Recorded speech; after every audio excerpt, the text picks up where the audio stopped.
Bonjour à toutes, bonjour à tous et merci infiniment de nous retrouver aujourd'hui sur le plateau de Sagesse Bouddhiste pour la première des deux émissions que nous consacrons à Shundo Aoyama Roshi, abbesse du temple de Muryoji à Nagano, au Japon. Cette femme, un des maîtres zen les plus éminents de son pays, a connu dès son plus jeune âge un destin exceptionnel. Depuis son entrée au temple dès l'âge de 5 ans et ses années de formation dans la période de l'après-guerre, elle n'a cessé à chaque étape de sa vie d'approfondir sa voie spirituelle. Alors, quelle est sa personnalité? Qu'en est-il de son enfance et de son apprentissage à la fois à l'université et au monastère? C'est ce que je vous propose de découvrir dès à présent avec notre invité. Jo Kaini, bonjour. Bonjour. Et merci beaucoup d'être avec nous aujourd'hui. Alors, vous avez d'abord été étudiante laïque à la demeure Sans Limites, c'est en Ardèche. Vous y avez été ordonnée en 1998. Au printemps 2013, vous êtes revenue d'une retraite de 2 ans et demi au Nisodo. Donc nous le verrons, c'est un monastère de formation des nonnes de l'école Soto Zen au Japon, où vous avez reçu la transmission de Aoyama Roshi. Et en 2014, donc, Joshin Bashu Sensei vous a confié la direction de la demeure Sans Limites. Alors, comment avez-vous rencontré, de manière plus détaillée, Aoyama Roshi? Qu'est-ce que vous pouvez nous dire sur le lien que vous avez noué avec elle? Donc en fait, en 2000, j'ai été envoyée par mon enseignante, mon maître, Joshin Bashu, qui m'a envoyée au Japon pour faire une retraite de 3 mois. Là-bas, donc je suis allée au Nisodo. J'ai rencontré Aoyama Roshi et j'y suis retournée plusieurs fois, comme vous venez de le dire. J'y suis allée pour une période plus longue, entre 2010 et 2013. Et là, je l'ai côtoyée plus longuement. J'ai appris auprès d'elle. J'ai eu cette chance aussi de l'assister pendant une période avec une autre nonne. Et ça a été un moment assez extraordinaire de voir... ce qui m'a beaucoup interpellée, c'est de voir comment elle ne se laisse pas aller, comment elle a une exigence vis-à-vis d'elle-même et cette chose de toujours avancer. Alors justement, dites-nous en plus sur sa personnalité hors du commun quand même. Eh bien, elle s'arrête jamais. Voilà, je pense que c'est une chose vraiment qui m'a profondément, qui est très inspirant. Elle ne s'arrête jamais, elle fait un pas, un pas, un pas, et moi, je devais la suivre, et je la perdais souvent, en fait, dans les couloirs du Nisodo. Et il y avait les anciennes nonnes qui riaient beaucoup de me voir, parce qu'elles étaient déjà passées par là. Donc elle a cette patience, cette exigence, cette souplesse aussi, et puis cette détermination. Et je dirais qu'elle s'occupe de chacune d'entre nous telle que nous sommes, avec notre propre, dans notre individualité. Alors revenons maintenant sur son parcours et notamment sur son enfance. Donc elle est entrée au temple Muryoji très jeune, dès l'âge de 5 ans. Dans quelles circonstances? Je pense que déjà, dès sa naissance, elle est d'une famille pratiquante, laïque pratiquante. Il pratique dans l'école de la Terre pure. Et sa tante, donc, a été le maître d'un temple de Muryoji.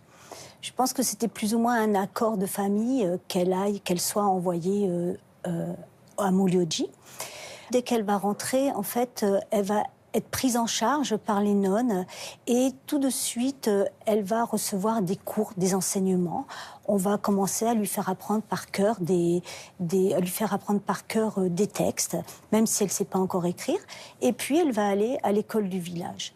Je pense qu'il y a ces deux côtés, une culture, elle va recevoir une culture intellectuelle, une nourriture à travers les textes bouddhiques, et puis aussi une part très importante, ça va être le travail, la discipline, le travail physique, aller dans les champs avec ses tantes, et elle a toujours donc allié ces deux choses, et je pense que ça va lui permettre après d'avoir cette pas endurance, mais cette capacité de travail qu'on lui connaît tous. Alors, à l'âge de 16 ans, elle décide d'entrer au Nisodo. Donc, je rappelle que c'est un séminaire pour les religieuses et enseignants du Sensoto. Est-ce que vous pouvez nous dire un petit peu plus en détail comment ça fonctionne?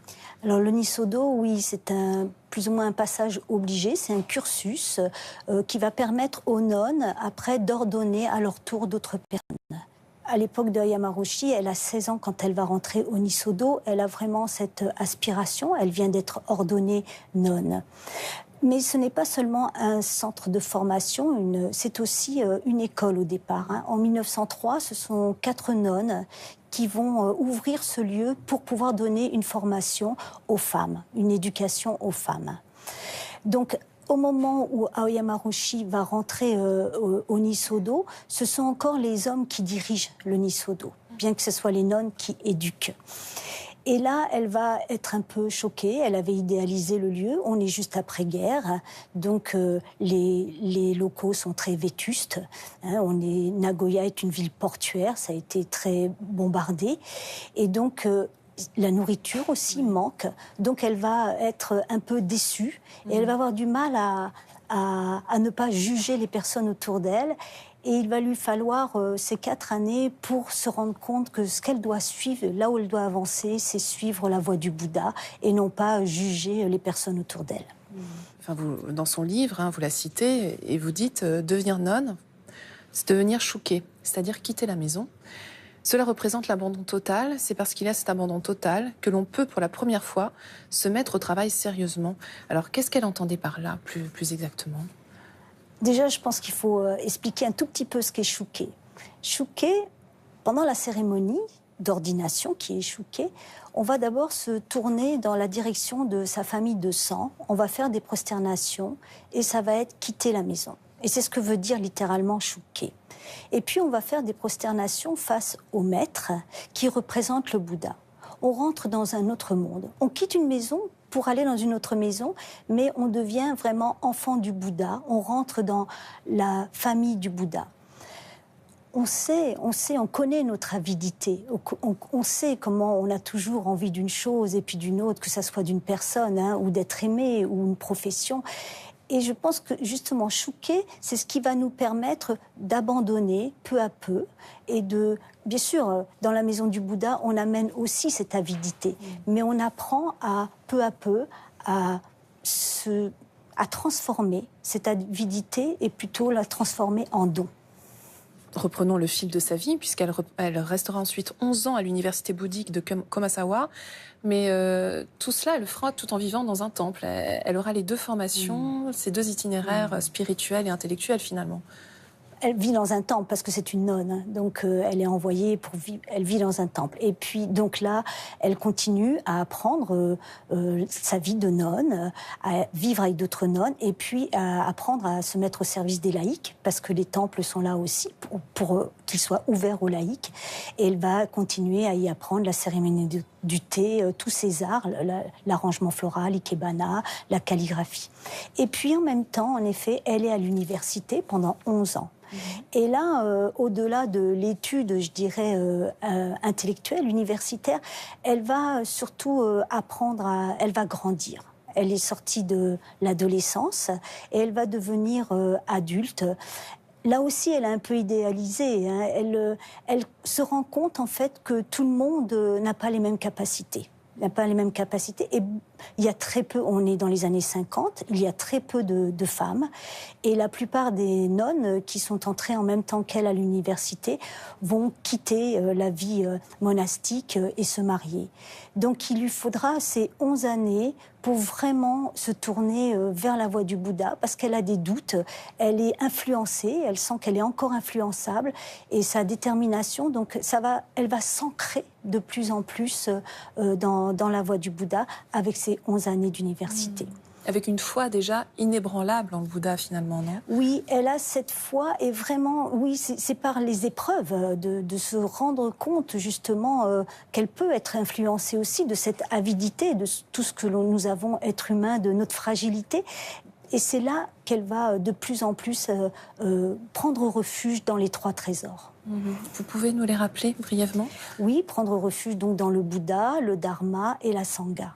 Il faut prendre refuge dans le Dharma, l'enseignement du Bouddha, c'est sa direction et ça va devenir quelque chose d'important et vraiment c'est ce qu'elle va rapporter en fait plus tard quand elle va rentrer auprès de ses maîtres.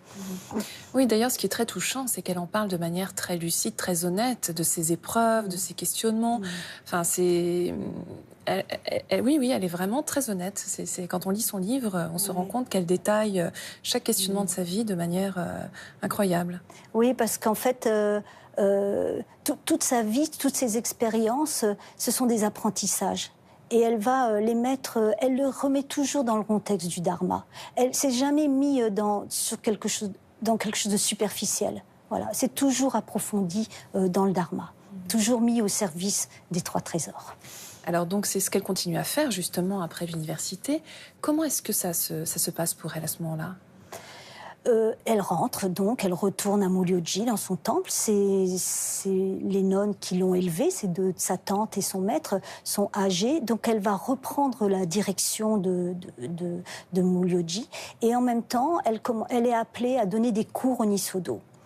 Alors on pourrait croire, elle est déjà à 25 ans de formation, on pourrait croire qu'elle va enfin faire, elle, ce qu'elle veut, comme elle veut. C'est une chose à laquelle on pourrait penser.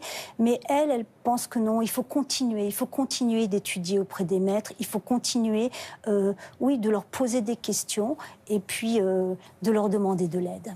Alors justement, qui sont ces maîtres? Tout d'abord, elle a rencontré Kodo Sawaki Roshi, un maître très important, très connu. Mais il est déjà assez âgé, donc la personne avec qui elle va le plus étudier, ça va être son disciple direct, Uchiyama Roshi, et ça va être une relation tournée autour de Zazen, la méditation assise. Ça, c'est vraiment un point très important.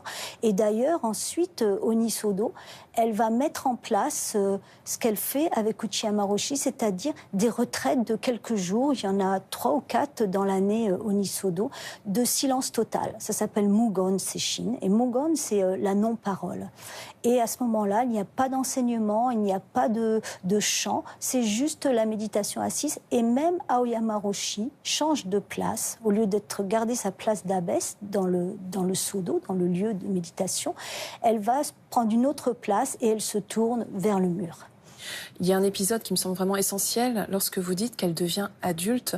Finalement, cela ne va pas sans la confrontation à la maladie et à la mort. Pour elle, ça a été déterminant. Est-ce que vous pouvez nous en dire un mot? Oui, jusque-là, elle a tout se passe bien, on va dire, voilà. Et puis, elle va tomber malade. Alors là, dans son corps, dans sa chair, elle va vraiment vivre la souffrance et elle va comprendre. Elle va comprendre que non, on ne choisit pas les choses, qu'on ne choisit pas la maladie, qu'on ne choisit pas la façon dont on va vivre et mourir. Ça va être un point très, très, très important. Et elle va accepter. Voilà. Ça, je pense que l'acceptation de ce qui se passe, de sa vie à ce moment-là, et accepter, c'est son cœur qui s'ouvre et à ce moment-là, la gratitude apparaît. Et de la même façon, elle va perdre des êtres chers, sa mère et très vite derrière sa tante, et elle va réaliser à quel point on doit être attentif du temps du vivant des personnes. Parce que quand elles sont décédées, il est trop tard. Quand elles sont décédées, c'est plus le moment de regretter et on doit se quitter en paix. Donc elle parle beaucoup de cette chose de bien s'occuper, de prendre soin des uns des autres tant qu'on est ensemble. Nous allons nous quitter sur ces très belles paroles. Merci beaucoup. Merci. Avant de nous séparer, voici quelques ouvrages que nous vous conseillons. Tout d'abord, je vous rappelle le livre sur lequel nous nous sommes basés pour préparer cette émission, Une vie de nonne zen de Shundo Aoyama Roshi, traduit par notre invité Jogaini aux éditions Sully. Vous y retrouverez le récit de sa vie depuis son entrée dans un temple à l'âge de 5 ans jusqu'à aujourd'hui. Toujours de Shundo Aoyama Roshi, Le zen et la vie, sagesse et compassion d'une nonne zen, également aux éditions Sully. Ma cure de silence de Kankyo Tanié chez First Edition. Et enfin, je vous signale la sortie du dernier numéro de Sagesse bouddhiste, le MAG, consacré au féminin dans la tradition bouddhiste. C'est la fin de notre émission. Vous pouvez la revoir pendant toute une semaine sur le site internet de France TV. Merci à tous de votre fidélité. Je vous souhaite une très, très belle journée.